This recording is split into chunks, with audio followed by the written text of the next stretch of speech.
delay effect, and this week my goal was to make a reverb effect. So I used the same book, The Will Perkle, Designing Audio Effect Plugins. Um, I learned there's reverb is essentially the effect where your sounds makes it feel like you're in a room and it's echoing off the walls. And there's two ways to do that. You could have convolution, which is adding an actual recording of the room you're in and adding that to this output signal from your generated sound, or simulated, which is better for real time because it doesn't use as much CPU. So I'm working on a simulated reverb, and I'm basing it off of Schroeder's reverb, which takes the input, puts it through 4 comb filters, which get added together, and then they go through 2 delaying all-pass filters. Uh, the comb filter is basically a delay, so that's going to get an echo, but a single echo, and it's going to have this is using a circular buffer is basically what I did last week with a delay, and it's got a G here is the feedback or decay, and so over time the previous sounds like slowly die out. And the rules for using a comb filter in this kind of reverb are they have to have a 1 to 1.5 ratio for delay times, and those delay times can't have any common factors or divisors, so I chose a number 29 to be my highest, which is like a prime number, so then I divide by 1.5 and just made sure that nothing was a common factor, which helps because they're decimals.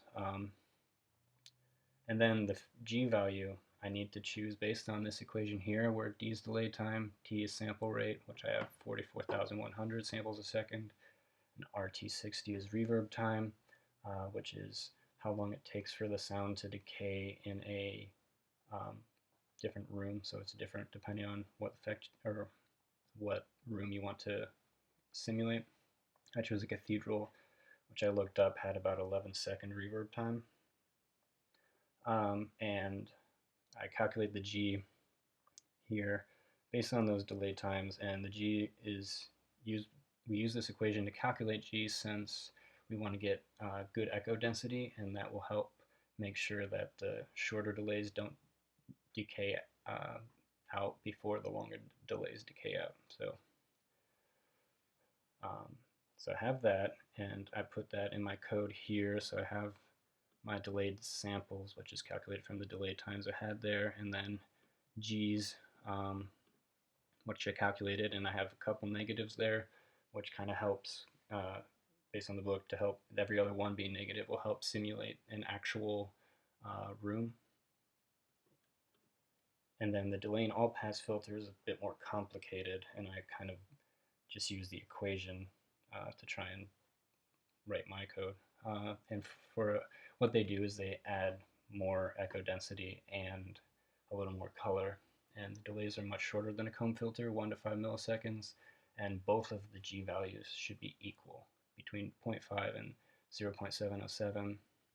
So in my code, I first calculate what my output's going to be. So DN1, 4, and DN1 to 4 is all my outputs for my comb filters. I store those in my circular buffer that I can pull out later. And then I add those together. Then I do my first all-pass filter here, calculate my next all-pass filter here, and then send it to the output. I experimented with these numbers a bit, and based on the equations I've used, I haven't got this to really sound nice. In my code, I experimented with a reverb object that comes with Juice, and it sounds much different than mine.